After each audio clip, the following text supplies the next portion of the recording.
जी हाँ, supreme court की जानिब से कश्मीरियों को आज बड़ी राहत मिली है। जम्मू कश्मीर से दफ़ा 370 की मनसूखी के बाद लगी तमाम तरह की पाबंदियों पर 7 दिनों के अंदर नजरसानी करने की हिदायत दी गई है।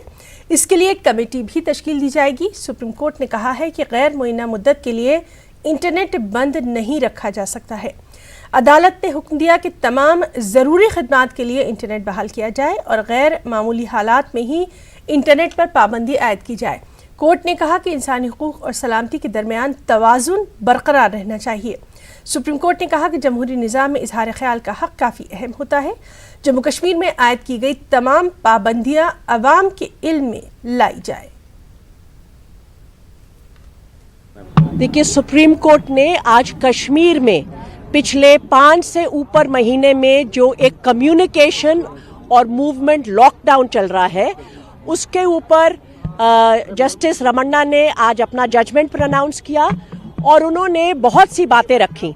उसमें अहम बातें ये हैं कि उन्होंने कहा कि ये जो इंटरनेट का शटडाउन और कम्युनिकेशन शटडाउन है, ये उन्होंने कहा कि वो जो प्रिंसिपल्स हैं कॉन्स्टिट्यूशन के, डॉक्ट्रिन ऑफ प्रोपोर्शनैलिटी है, लीस्ट रिस्ट्रिक्टिव मेजर है, जिससे किसी की भी फ्रीडम्स को आप रोक सकते हैं जब स्टेट को बैलेंस करने की जरूरत पड़ती है लिबर्टी और सिक्योरिटी को। कश्मीर में भी जब आप लिबर्टी और सिक्योरिटी को बैलेंस करेंगे तो आपको इन बातों का ध्यान रखना होगा। और उन्होंने कहा कि क्योंकि स्टेट ने कोई भी ऑर्डर्स जिससे उन्होंने टेलीकॉम को और इंटरनेट को बंद किया, 144 लगाया, लोगों की मूवमेंट को बंद किया, वो ऑर्डर सारे पब्लिश भी नहीं किए और वो कोर्ट के सामने भी नहीं रखे। और सुप्रीम कोर्ट के फैसले के बाद वादी कश्मीर के लोगों का क्या कुछ कहना है, आइए देखते हैं। सुप्रीम कोर्ट का ऑर्डर निकला है आज की इंटरनेट स्टेट एडमिनिस्ट्रेशन को ऑर्डर्स दिए हैं कि जल्दी से रिव्यू कीजिए। एक वेलकम स्टेप है। अभी आप देखिए, पिछले मतलब हम खुश हैं कि इंटरनेट जल्द से जल्द आना चाहिए, मगर हम पिछले 5.5 महीनों से हम इंटरनेट यूज़ नहीं कर पा रहे। इंटरनेट सिर्फ फेसबुक व्हाट्सअप नहीं होता है। इंटरनेट पे आप देखिए, आजकल डिजिटल इंडिया चल रहा है, मतलब आपको कोई भी एप्लीकेशन करनी होती है ऑनलाइन ही होता है वो। तो गवर्नमेंट फिर कहाँ पे फैसिलिटेट कर पाएगा लोगों को।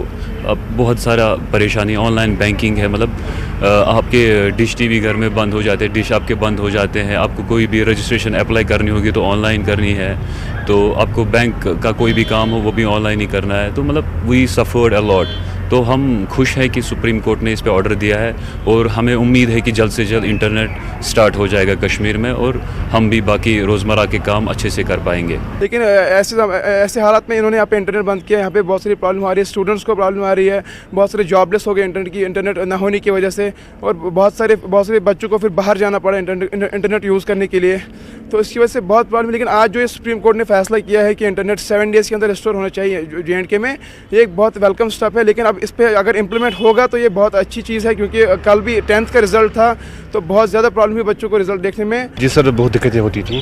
जैसे कि कश्मीर का जो मतलब मेन एजुकेशन बच्चे जो पढ़ते थे इंटरनेट पे, like exams like NEET, JEE, मतलब मैंने बहुत सारे दोस्त हैं जो इसी की वजह से मतलब पढ़ रहे थे, जो इसी पे पढ़ रहे थे।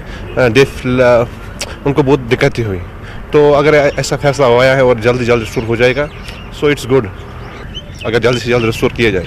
नहीं तो अगर ये बताएंगे सिर्फ हम रिस्टोर करेंगे, फैसला लेंगे, फिर कुछ होगा ही नहीं। वो तो होगा ही, वो तो हमने सुना है, वो करेंगे पहले SMS वो दैट, लेकिन अगर कुछ करते हैं, कुछ होता है, दैट्स गुड। और बीजेपी लीडर समित पात्रा ने सुप्रीम कोर्ट के फैसले पर कहा कि अभी वो रिव्यू कमेटी का इंतजार करेंगे। कश्मीर का विषय है। आज सुप्रीम कोर्ट का एक आदेश आया है, रादर एक ऑब्जर्वेशन आया है, उसमें 5 सवाल उठाए गए हैं।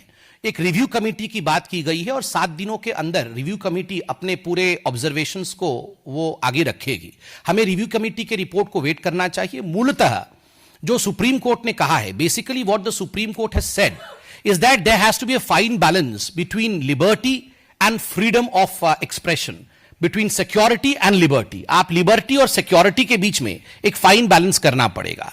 बहरहाल हम रिव्यू कमेटी का तो इंतजार करेंगे, मगर from this high table I would like to congratulate the government. हम सरकार को बधाई देना चाहेंगे कि जिस प्रकार से आर्टिकल 370 के अब्रोगेशन के पश्चात बहुत प्रोवोकेशन होने के बावजूद भी एक शांति का माहौल पूरे देश में और खास करके जम्मू कश्मीर में बना रहा, जिस प्रकार एक भी गोली नहीं चली, कोई जान नहीं गई, कोई हताहत नहीं हुआ, ये अपने आप में the government has faced a huge challenge successfully. ये बहुत बड़ी बात है।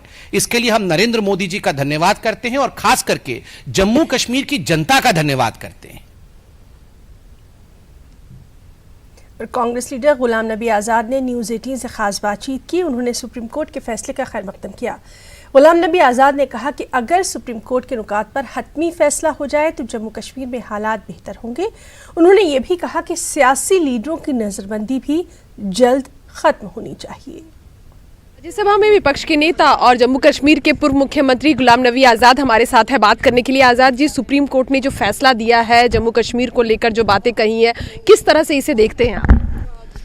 बहुत सारी चीज़ें हैं जम्मू कश्मीर के बारे में माननीय सुप्रीम कोर्ट ने ठीक कही हैं और उसमें 3-4 चीज़ें तो बहुत ही अच्छी हैं। एक तो कहा है कि जितने भी ऑर्डर्स पास किए हैं गवर्नमेंट ने आज तक, उनको अंडर सेक्शन 44 उनको सब को पब्लिश करना चाहिए। और ये हकीकत है कि किसी को नहीं मालूम है, न जम्मू कश्मीर के लोगों को मालूम है, न देश के लोगों को मालूम है कि कितने ऑर्डर्स आज तक केंद्रीय सरकार ने या गवर्नर रूल में पास किए हैं। तो एक तो पता चलेगा। और दूसरा कहा है कि इंटरनेट के बारे में आप इतना लंबा देर तक इंटरनेट ये विलंबित नहीं कर सकते हो। अधिकार का हनन। हाँ, उसका हनन भी है और इससे बिजनेस और तजारत और तमाम चीज़ों पे असर पड़ सकता है। तो इसलिए ये टेलीकॉम रूल्स के भी खिलाफ है और 1 हफ्ते के अंदर अंदर सरकार को कहना चाहिए कि कब हटाएंगे। ये इम्पॉर्टेंट चीज़ है।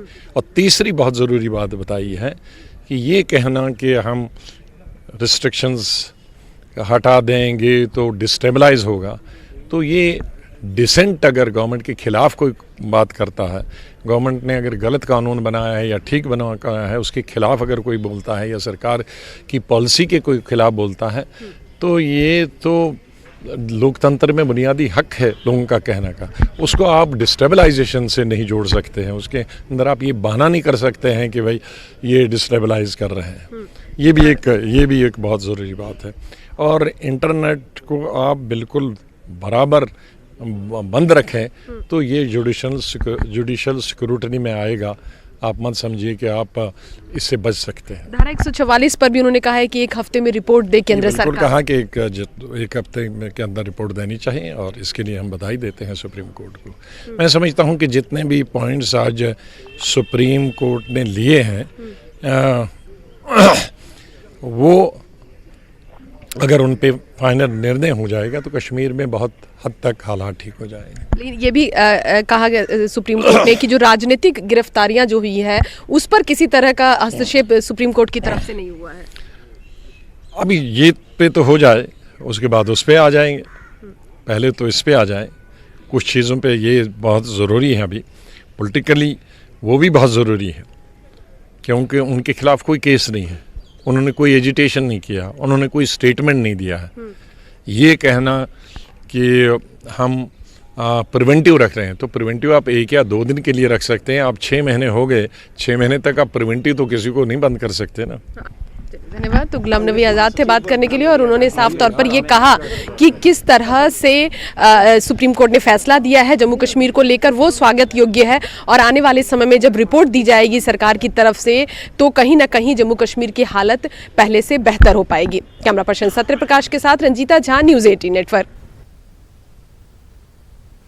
15 ममालिक के सिफारतकारों का वफ्द आज जम्मू के दौरे पर है। दौरे के दूसरे दिन वफ्द मुख्तलिफ ग्रुपों से मुलाकात कर रहा है, उनके तासुरात ले रहा है। इस वफ्द में अमेरिका, जनूबी Korea, Vietnam, Fiji, Bangladesh, Maldives, Norway, Togo, Peru, Morocco, Argentina, Nigeria, Guyana और फिलिपाइन के सफीर शामिल हैं।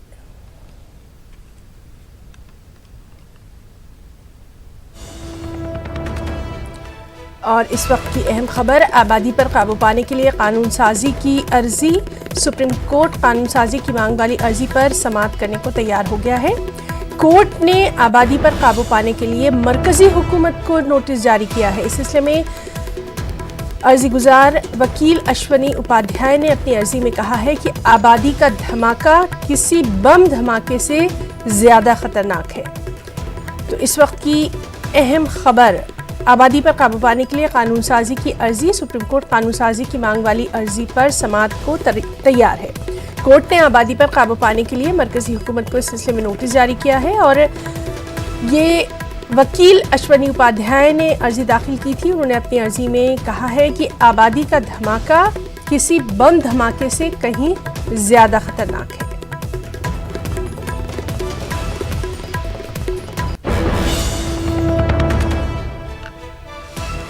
और एक और अहम खबर, जेएनयू तशद्दुद मामले से जुड़ी हुई 3 प्रोफेसर्स की हाईकोर्ट से दरख्वास्त है, सीसीटीवी फुटेज और दीगर सबूत महफूज रखे जाएं।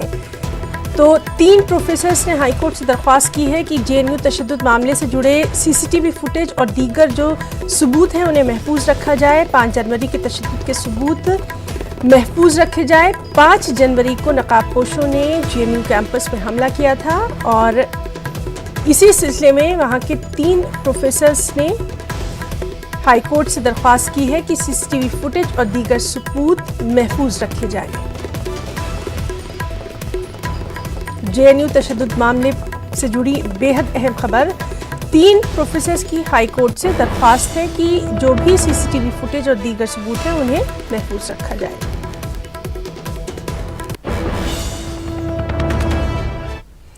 शहरियत कानून, एनआरसी और एनपीआर के खिलाफ एहतजाज पूरे मुल्क में जारी है। तलबा, असातिज़ा और हर मकातिब फ़िक्र के लोग इस कानून के खिलाफ मुहिम का हिस्सा बने हैं।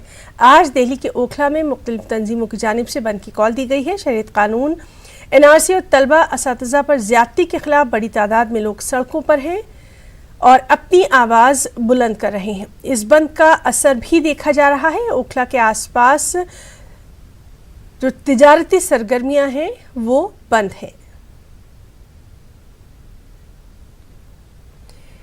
और चलिए सीधे रुख करेंगे हमारे साथी खुर्रम शहजाद का और उन्हीं से जानेंगे इस वक्त का ताज़ा हाल क्या है। खुर्रम, जिस तरह से आज ओखला में जो है जो तमाम तर तिजारती सरगर्मियां हैं वो बंद रखी गई हैं, मज़ीद क्या कुछ तफसीलात?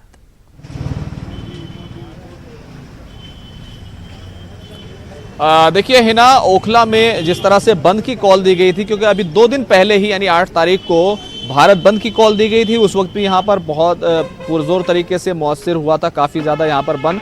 अभी की जो तस्वीर है मैं आपको दिखाना चाहूँगा कि किस तरीके से यहाँ पर अभी चहल पहल वो है, लेकिन कुछ दुकानें ज़रूर खुली हुई हैं, लेकिन असर जो है वो कहीं ना कहीं थोड़ा काफ़ी हद तक यहाँ पर दिखाई दे रहा है। काफ़ी सारी दुकानें हैं वो बंद हैं, कुछ रेहड़ी पटरी वाले हैं वो यहाँ पर आए हैं। इसके अलावा जो आम सब्ज़ी बेचने वाले हैं या फिर आमोदरफ्त है वो यहाँ पर दिखाई दे रही है। लेकिन अगर कहा जाए कि पूरे तौर से सरगर्मियाँ हैं वो दिखाई दे रही हो तो ऐसा बिल्कुल नहीं है। बिल्कुल देखिएगा आप, ये दुकान है ये पूरे तौर से अभी तक बंद है। हालांकि 11-12 बजे के करीब यहाँ से मार्केट खुलनी शुरू हो जाती है और काफ़ी ज़्यादा यहाँ पर रश हो जाता है और शाम होते होते काफ़ी ज़्यादा यहाँ पर रश होता है। लेकिन अभी यहाँ पर देखा जाए तो ज़्यादा दुकानें बंद, यानी 60% के करीब दुकानें बंद हैं और 40% के करीब जो दुकानें खुली हैं, क्योंकि जो रोज़मर्रा की ज़िंदगी है उसके लिए भी ज़रूरियात होती हैं, तो उनको लेकर के काफ़ी सारी दुकानें ज़रूर खुली हैं। लेकिन इसी के साथ साथ ये बात भी सामने आई है कि जुमे के बाद काफ़ी सारी दुकानों को दोबारा से बंद कराया जा सकता है, क्योंकि जो आवाम है उनमें सीएए को लेकर के काफ़ी ज़्यादा गुस्सा है और वो लगातार कह रहे हैं कि ये हमारा हक है। क्योंकि मैंने कई लोगों से बात की और उनसे कहा कि अभी 8 तारीख को ही आपका बंद हुआ था, लेकिन उसके बाद यहाँ पर फिर दोबारा से बंद की कॉल दी गई है, तो क्या इससे नुकसान नहीं हो रहा है? तो उन्होंने कहा कि हमारा हक है और हम इसको इसीलिए हम ये तमाम बंद कर रहे हैं। यहाँ पर हमारे साथ कुछ लोग मौजूद हैं। आप यहाँ पर हैं, यहाँ पर जो ये बंद है ये क्यों है जी? बंद की जो कॉल दी गई है, यहाँ पे दुकानें बंद नजर आ रही हैं, क्यों? एनआरसी की वजह से हो रही है। एनआरसी की वजह से क्या चाहते हैं आप जी? एनआरसी वापस ले ले। अच्छा। बस तो ही ना, देखिए एनआरसी वापस ले लिया जाए तो ये आम लोग हैं जिन्होंने एक तरह का जो तस्वीरें हैं वो बता रही हैं कि अपनी बात कहने की कोशिश की है और कितना असर सरकार पर होगा अभी तक तो कुछ होता हुआ दिखाई नहीं दिया है, लेकिन कहीं ना कहीं सरकार जो है वो इस पूरे मामले में बैकफुट पर जरूर गई है ना। खुर्रम, जिस तरह से लगातार हम देख रहे हैं कि जुमे की नमाज के बाद जो भी एहतजाज है वहाँ मुख्तलिफ मुकामात पर वो शिद्दत इख्तियार कर जाता है और इसी को लेकर सिक्योरिटी भी काफ़ी पुख्ता देखी जा रही है। आज के भी हम हालात आपसे जानना चाहेंगे और ख़ास तौर से क्योंकि कुछ ही दूरी पर शाहीन बाग में जो ख़वातीन का एहतजाज है वो भी लगातार जारी है, उस ताल्लुक़ से भी हम आपसे जानना चाहेंगे। देखिए हिना, शाहीन बाग में जो प्रोटेस्ट हो रहा है उसमें भी जो अहम मौजू है वो यही है कि शहरियत कानून को वापस लिया जाए। आज 29 दिन होने वाले हैं पूरे, जो 13 तारीख से वो ये प्रोटेस्ट की शुरुआत हुई थी जामिया मिल्लिया इस्लामिया में और 15 तारीख से शाहीन बाग में लगातार वहाँ पर प्रोटेस्ट चल रहा है, दिन रात प्रोटेस्ट चल रहा है। आज हाईकोर्ट में ने भी क्योंकि वहाँ पर अर्जी दाखिल की गई थी उसको हाईकोर्ट ने खारिज कर दिया है कि हम इस मामले में इंटरफेयर नहीं करेंगे और अर्जी में कहा गया था कि बहुत ज़्यादा दिक्कत हो रही है, जाम लग रहा है, इसलिए कालिंदी कुंज का जो रोड है जो इस पूरे प्रोटेस्ट की वजह से बंद है उसको खोला जाए और इसको तमाम जो प्रदर्शनकारी हैं, एहतजाज करने वाले लोग हैं उनको वहाँ से हटाया जाए। लेकिन हाईकोर्ट ने उस पर समाज से इनकार कर दिया है। हालांकि इस पर बयानबाजी ज़रूर हो रही है, कपिल मिश्रा बीजेपी के लीडर हैं, उनकी तरफ से बयान दिया गया है, लेकिन इससे पहले भी वो इस तरह के बयान, भड़काऊ बयान वो देते रहे हैं और उन्होंने कहा है कि उन्होंने आज चिट्ठी लिखी है, दिल्ली के लेफ्टिनेंट गवर्नर को चिट्ठी लिखी है और दिल्ली पुलिस कमिश्नर को भी उन्होंने एक ख़त लिखा है। लेकिन अभी तक कहीं ना कहीं दिल्ली पुलिस को भी देखेंगे और जो प्रदर्शनकारी हैं, एहतजाज करने वाले लोग हैं, वो टकराव से कहीं ना कहीं बचते नज़र आ रहे हैं। हमारे साथ लोग मौजूद हैं। शाहीन बाग में प्रोटेस्ट चल रहा है, कई लोग कह रहे हैं कि इसको खोला जाए, कई तरह की, क्योंकि इससे बहुत दिक्कत हो रही है। ये दिक्कत नहीं हो रही है, चाहे इंसान जो भी वहाँ पर मुजाहिदा कर रहे हैं वो अपने हक के लिए लड़ रहे हैं और एनएसी को जब तक हटाया नहीं जाएगा, जब तक सीए को हटाया नहीं जाएगा, जब तक विरोध वहाँ चालू रहेगा। जी आप क्या कहना चाहेंगे? ये 125 करोड़ लोगों को 2 आदमी बेहुदा कानून लाकर परेशान कर रहा है, रातों दिन सड़कों पर पड़े, सन 2024 तक पड़े रहेंगे और ये अपना पलंदा बांध लेंगे। ये बेहुदा कानून है बिल्कुल, और इसमें हिंदू मुस्लिम नहीं, हर तबके के लोग परेशान होंगे।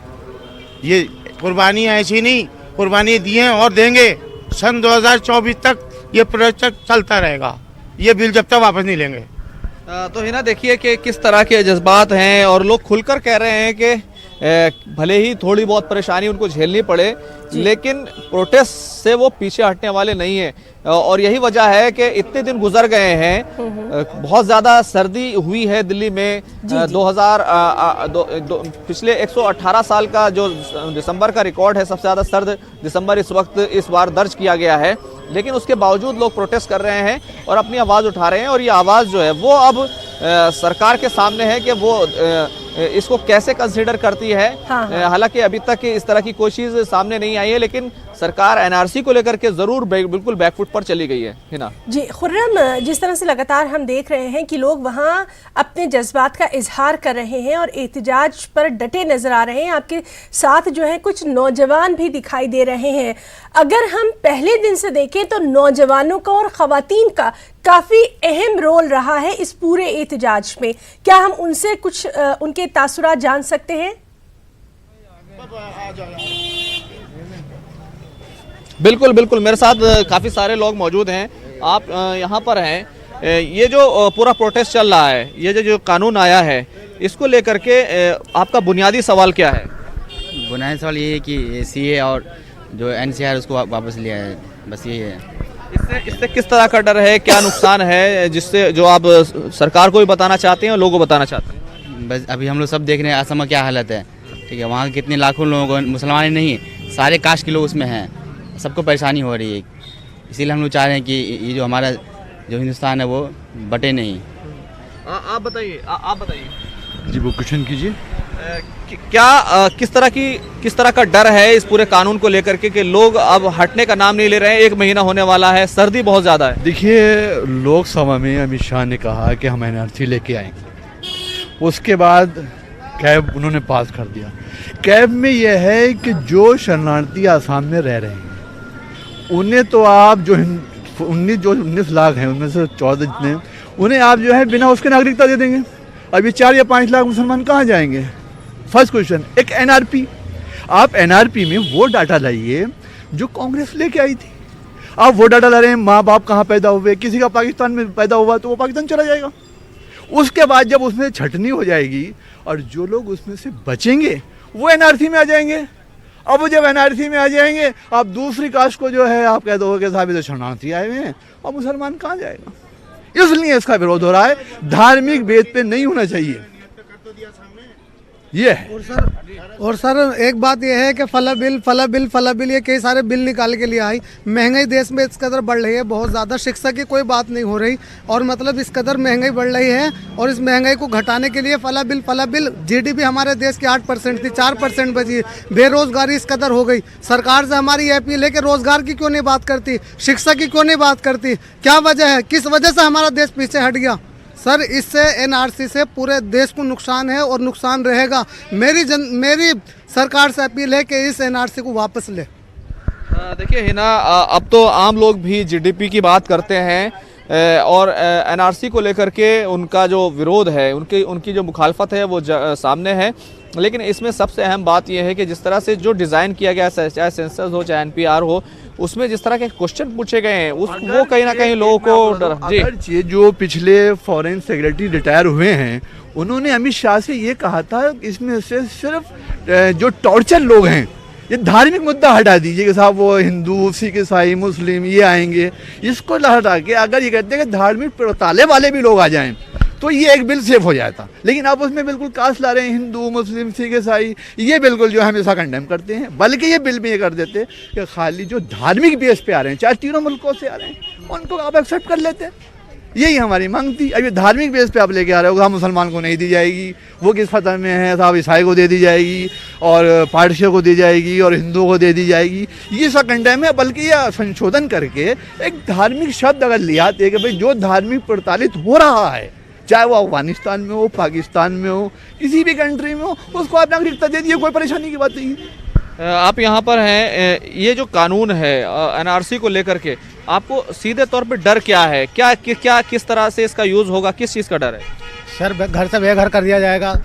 बोल रहा है कि अगर आपके पास जन्म पत्री नहीं है माँ बाप की तो कह रहे हैं कि मतलब आपको बिल्कुल बेदखल कर दिया जाएगा यहाँ से और डिटेंशन कैंप में डाल दिया जाएगा, या तो आप धर्म परिवर्तन कर लो तब आपको मिलेगी नागरिकता। लेकिन हम धर्म परिवर्तन करेंगे नहीं, अपना मर जाएंगे, कट जाएंगे यहीं पे, जैसा भी कुछ है। लेकिन सरकार तो ये कह रही है कि नहीं कि इससे किसी की नागरिकता नहीं छीनी जाएगी। सर ये झूठ बोल रहा है बिल्कुल। सर बिल्कुल झूठ बोल रहे हैं, इनसे मालूम कर लीजिए आप। सर मैं इसका फंडा बताऊंगा ना कि देखिए, सबसे पहले एनआरपी आएगी।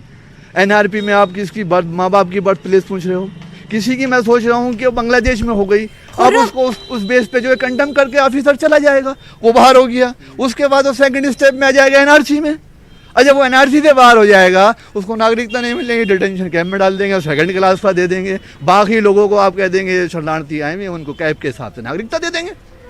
खुर्रम, हम ये भी जानना चाहेंगे, जिस तरह से वहां पर खड़े लोग बात कर रहे हैं तो उनसे हम ये जानना चाहेंगे, ये कहा जा रहा है कि लोगों को गुमराह किया जा रहा है, सियासी तौर पर उनका इस्तेमाल किया जा रहा है, तो क्या ये तमाम चीज़ें भी वहाँ पर मौजूद हैं या वाकई में लोग फिक्रमंद हैं? आप ज़रा वहाँ मौजूद हैं, अपने तरीके से आप लोगों से जानने की कोशिश करिए, क्या वो वाकई में सियासी तौर पर गुमराह हो रहे हैं या फिर वाकई में फिक्रमंद हैं? खुर्रम, बिल्कुल यहाँ पर हमारे साथ लोग मौजूद हैं। एक बात बार बार कही जा रही है कि लोगों को गुमराह किया गया है, उन्हें जो है सियासी पार्टियां हैं वो अलग अलग अपने तरीके से बता रही हैं। आप लोगों से ये बात किसने कही कि नहीं आपको निकाल दिया जाएगा, आप हिंदू भारत में नहीं रहेंगे, या खुद आप समझते हैं? जिसके पास डॉक्यूमेंट्स नहीं है वो तो बाहर जाएगा ही जाएगा। अब हमारे पास है, कुछ के पास है, कुछ के पास नहीं है डॉक्यूमेंट्स, तो वो क्या करेगा? ये जो है डॉक्यूमेंट जो आ रहे हैं ये पीछे से रद्द करवा दी जाए तो इस चीज़ का हमें डर है। हम अपने पेपर नहीं दिखाएंगे, चाहे हम मर जाएं, चाहे हम कटें। ये जो पूरी बात है कि पेपर नहीं दिखाएंगे, लेकिन ये बात तो ठीक है, लेकिन ये बात बताइए कि कौन कह रहा है कि आप लोग को बाहर भेज दिया जाएगा, या किसी ने आप लोगों से कहा, या आप लोग खुद समझते हैं कि नहीं ऐसा ही होगा? नहीं, हम खुद समझते हैं। क्यों ऐसा क्यों लगता है? ऐसा इसलिए लगता है कि जैसे मांग अब पूछा जा रहा है कि पुराने जो 70 साल या 50 साल का कागज़ है घर का, तो बाप दादा वो पहले एग्रीमेंट उतना नहीं करवाते थे, जबान पे ही कीमत उनका सौदा हो जाता था। तो रजिस्ट्री उतना सब लोग नहीं कराते थे, बाकी कुछ कराए होंगे, बाकी और लोग नहीं कराते थे। तो वो रजिस्ट्री तो होगी नहीं। अभी तो हमारे पास बस यही आधार कार्ड पे यही सब है, वोटर आईडी, और इसको रिजेक्ट कर दिया गया, तो हम कहाँ से लाएंगे।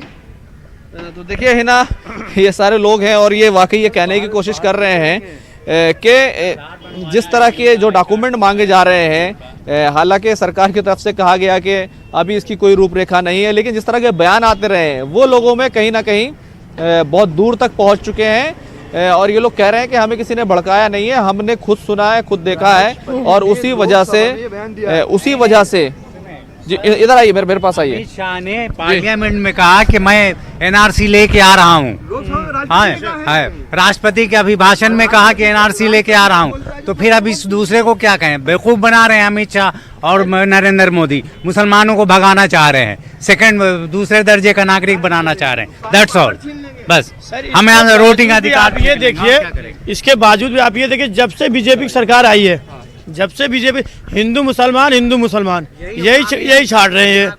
आप ये खुद देख लीजिए, कहीं मॉल लिंचिंग में मारा जा रहे हैं, कोई कहीं हिंदू मुसलमान में किसी बात हो, कहीं भी आप देख लो, किसी भी पुलिस प्रशासन में कोई मुसलमान कोई कांड होता है तो पुलिस वाले कोई एप्लीकेशन नहीं लिखते, किसी प्रकार से मुसलमान को किसी चीज़ की सुविधा नहीं दे रहे हैं। तो इस वजह से मुसलमान खुद आपसे में कोई नेता, मतलब नेता कोई ऐसी कोई बात नहीं है जो हमें दूसरा कोई बख्शाएगा। हम खुद समझते हैं ये बात को। जब से बीजेपी सरकार आई है तब से यही हो रहा। इसके पहले ऐसे हिंदू मुसलमानों को नहीं कह रहे हैं, कोई पेपर नहीं देना है। 25-30 करोड़ मुसलमान है, सबको ले जाएं डिटेंशन में, सब लोग जाएंगे। हम लोग देखें कितने लोगों को क्या करते हैं ये। लेकिन खुर्रम ये भी कहा गया है, खुर्रम ये भी कहा जा रहा है कि डिटेंशन सेंटर नहीं है। तमाम तर चीजें हम लोगों से ही जानना चाह रहे हैं कि किस तरह से बहुत सारी बातें जो है वो सामने आ रही है। डिटेंशन सेंटर भी नहीं है, साथ ही साथ एनआरसी के लिए भी कहा जा रहा है। तो ये तमाम तर मालूमात है क्या वहां पर?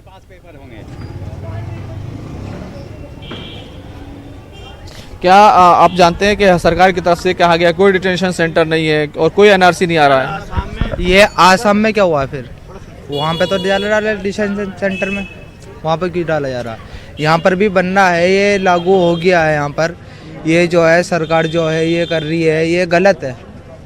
ये जो है संविधान के खिलाफ है। अच्छा, आप बताइए। क्या आपको पता है कि सरकार ये कह रही है कि ना तो एनआरसी होने अभी उस पर कोई बात हुई है, ना कोई डिटेंशन सेंटर है? सर जी मैं एक न्यूज़ देख रहा था। किस बात पे? जी मैं एक न्यूज़ देख रहा था, उससे अमित शाह बोल रहे थे। जी मैं एक न्यूज़ देख रहा था, उसमें अमित शाह से पूछा गया, अमित शाह बोल रहे थे अभी एनआरसी लागू नहीं हुआ है। तो एक आदमी ने बोला, तो उन्होंने बोला कि ये मुद्दे क्यों उठाए जा रहे हैं, फिर मतलब ये सब जो हो रहे हैं ऐसे क्यों हो रहे हैं, एनआरसी जब लागू नहीं हुआ है। तो एक आदमी ने पूछा तो ये ठंडा पड़ गया? उन्होंने बोला भी ठंडा हुआ नहीं है, मतलब आ जाएंगे कभी ना कभी। जी आप बताइए। मैं ये बता रहा हूँ कि आप बोल रहे हो एनआरसी की कोई बात नहीं, बात कैसे नहीं है एनआरसी की? अमित शाह ने कहा, आपने सुना नहीं? न्यूज़ रिपोर्टर हो आप, कितनी बार बोला है? जी खुर्रम, तो लगातार हम बात कर रहे हैं जो भी वहां पर लोग मौजूद हैं ओखला में, और आज जिस तरह से वहां पर हालात हैं उसके ताल्लुक से हम अपने तमाम नाजरीन को भी बाखबर करवा रहे हैं। खुर्रम शहजाद, बहुत बहुत शुक्रिया आपका, और आपके साथ जो तमाम लोग मौजूद रहे उनका भी हम इस वक्त शुक्रिया अदा करना चाहेंगे। लगातार हमारी नज़र जो है वो इस